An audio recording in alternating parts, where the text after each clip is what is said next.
We are in a race. The race is against time. We have to build cities. We need them, but we have to make them in a different way. We need a wave of innovation, not only for our way of life, but also for the planet. The consequences would be enormous if we lose this battle.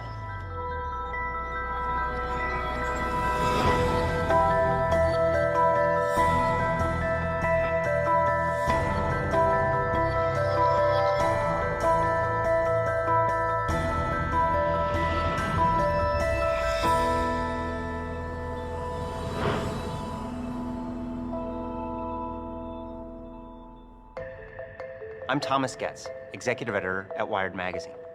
At Wired, we look at the innovators and innovations that are changing our world. In the next hour, we'll see 3 stories from acclaimed filmmakers about the future of energy. We'll explore cutting-edge innovations in how we drive, how we live, and in our first story, how we fuel our cars. They are all ideas that promise to shape the path to the world of 2050.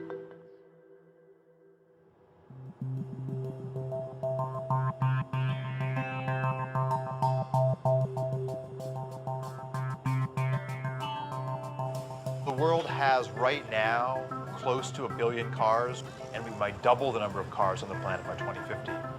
So if we double the number of vehicles, we really increase the amount of fuel they consume, and that's going to have a big, big footprint in terms of our demand for resources to move all those vehicles around.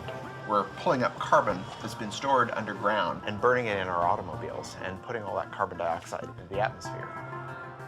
If we don't reduce that, we could have changes in the climate that we could never recover from. There's a number of forecasts for what type of transportation economy we could move into. One vision is that we will use more and more liquid fuels. Another one is we'll use more and more electricity. And right now, more of the industrial activity is focused around liquid biofuels. The thing about a fuel is it's really unparalleled on a weight basis how much energy is in a gallon of fuel. And even if batteries develop as some of the advocates hope they develop, we're not going to see batteries running large trucks, and we're certainly not going to see an electrified air fleet. We're going to need transportation fuels for those that will directly replace the petroleum-based fuels that we're using today. This has kicked off people looking at a whole range of other alternatives to petroleum in your tank.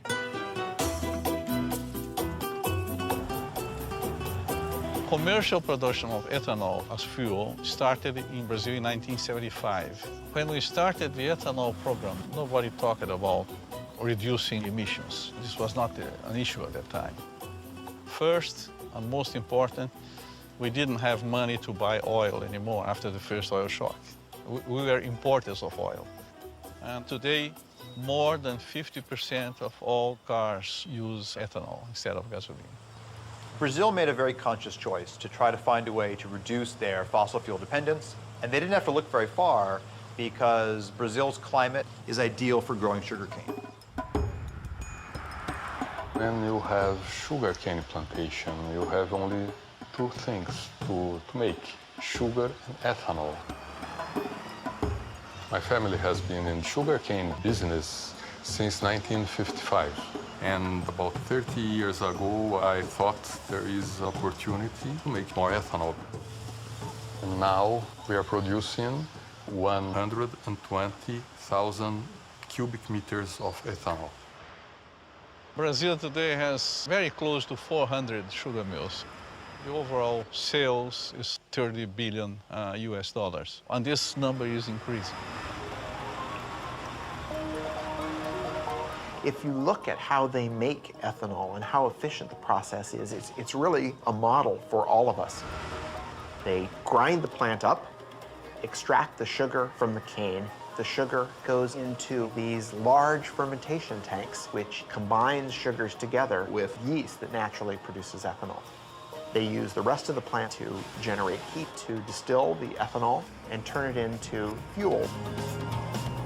They also use that heat to generate electricity renewably, not putting excess carbon dioxide in the atmosphere. Brazil has gotten to a point today where they're using about 40% less petroleum than they would be otherwise.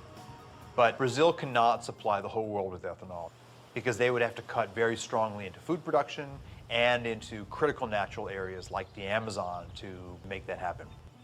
And this really boils down to the fact that there's only so much arable land, and growing fuel for our gas tanks is yet another demand on that landscape. We cannot kid ourselves in thinking that we found a general solution for the world problems. I think we will have to face the world in this way today. We have no oil in very large quantities anymore. We have no coal transformed in a clean way. In the meantime, we have to do the best we can. And the best at the moment is that we can do biofuels.